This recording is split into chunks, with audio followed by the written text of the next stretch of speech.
flight cancellations, airspace bans, sanctions, and more. We've covered much of the initial fallout from Russia's invasion of Ukraine, which began in late February. As the war goes on, so have the sanctions and economic restrictions in the aviation world against Russia. Let's take a look at what has transpired over the past few weeks in the world of aviation as it pertains to the country and its actions in Ukraine. Our first story emerged on March 11th, but actually began on February 27th. It was late last month that an Antonov AN-124 landed in Toronto on a cargo mission. However, due to the Russian invasion of Ukraine, it appears that action was taken against the aircraft's operators. Indeed, reports emerged that the AN-124 was seized by Canadian authorities as the country, like many others around the world, issued sanctions against Russia. According to chaviation.com, the aircraft in question bears the registration Romeo Alpha 82078. Clocking in at just over 27 years old, the aircraft presently flies for Russian cargo carrier Volga Dnepr Airlines. The jet has done so consistently since its delivery there in September 1996. CH Aviation reported that the aircraft flew to Canada carrying a shipment of COVID-19 testing kits ordered from China. Data from FlightRadar24.com shows that the last leg of this journey took it from Anchorage to Toronto, arriving on February 27th. Following Canada's airspace ban on Russian carriers and aircraft, the country impounded it a day later in Toronto, where it has remained ever since. That being said, Volga Dnepr Airlines has been reportedly working to secure the aircraft's return. This would either require an end or an exemption to Canada's ban on Russian planes and operators. The airline said in a statement that it was engaging in the quote-unquote settlement of all formalities to be able to fly it to its home base. Perhaps highlighting its service to the people of Canada, the operator confirmed the reason for the AN-124's journey, stating, "Volga Dnepr Airlines operated a series of charters in the interests of the Canadian government, delivering vital COVID-19 related products from China."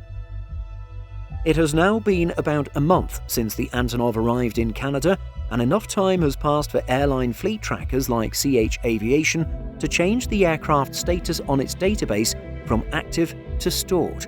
It's difficult to know when sanctions might lift, so it could be in for a long wait.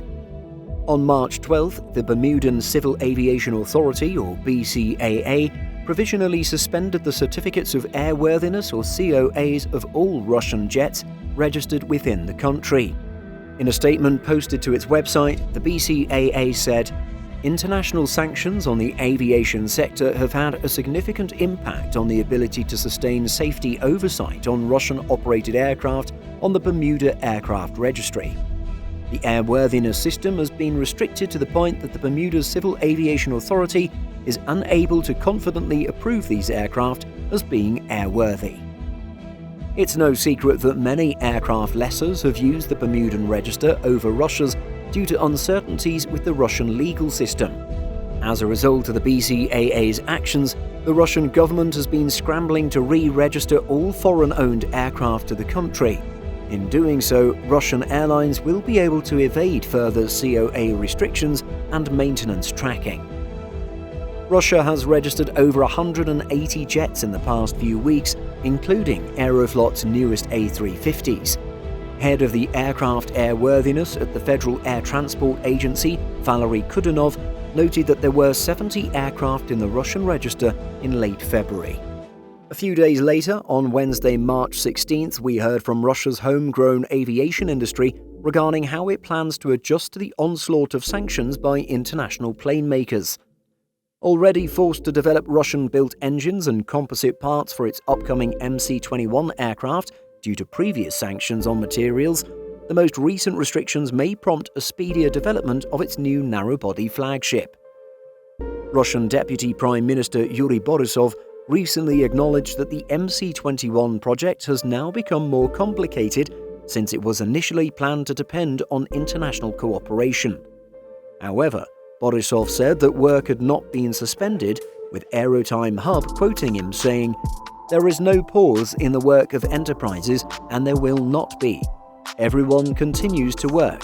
Let me emphasize once again that we are speeding up the implementation of our flagship projects MC-21 and SSJ-100. On top of this, the head of Russia's Rostec, Sergei Chemezov, declared that a revival of other commercial aircraft programs could be a possibility. Chemezov was quoted by Russian news agency TASS saying, "In the context of serious restrictions on the operation of foreign-made civil aircraft, large-scale tasks are facing the domestic aviation industry. This primarily concerns the expansion of the production of existing aircraft.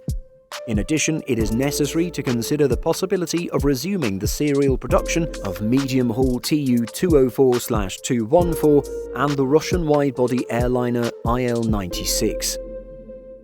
Of course, when it comes to aircraft currently able to fly in Russia, the Sukhoi Superjet 100 or SSJ-100 has become much more utilized in recent weeks.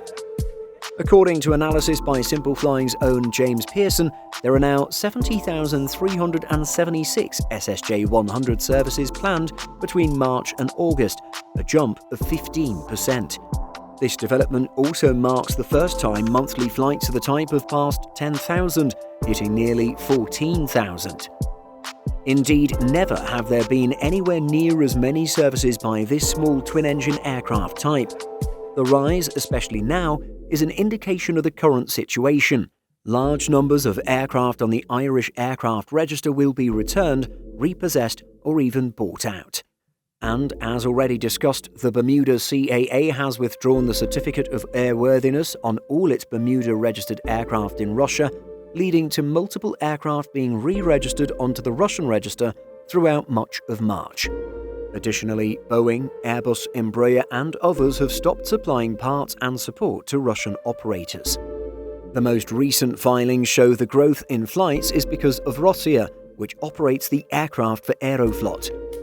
Earlier this month, the carrier had planned 24,929 SSJ-100 flights between March and August. That has now risen by 35% to 33,573. It almost fully completely explains the rise, with other operators mainly flat, as shown here. Rossiya's SSJ-100 growth seems to be driven by big cuts to flights by its A320s, A319s and 737-800s.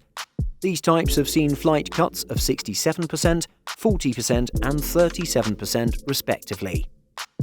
These changes could be a way of ensuring schedule integrity and continuing operations.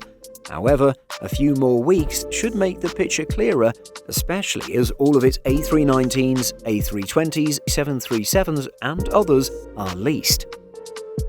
Moving on, March 18th saw Russian cargo airline Volga Dnepr Group announce that two of its subsidiaries, Airbridge Cargo and Atran, will stop flying as a result of Western sanctions. Overall, 24 aircraft from the group will be grounded. Airbridge Cargo and Atran operate exclusively with Boeing 747 and Boeing 737 freighters. Again, this is mainly the result of moves made by Bermuda's Civil Aviation Authority, or BCAA, to terminate the safety certificates on Airbridge Cargo and Atran's fleet. The management of Volga Dnepr has made a conscious decision to find a possible solution together with partners and state regulators, the firm said in information published by Reuters. Airbridge Cargo has a fleet of 18 aircraft, which consist of 4 Boeing 747-400s, 13 747-8Fs, and 1 777-200F.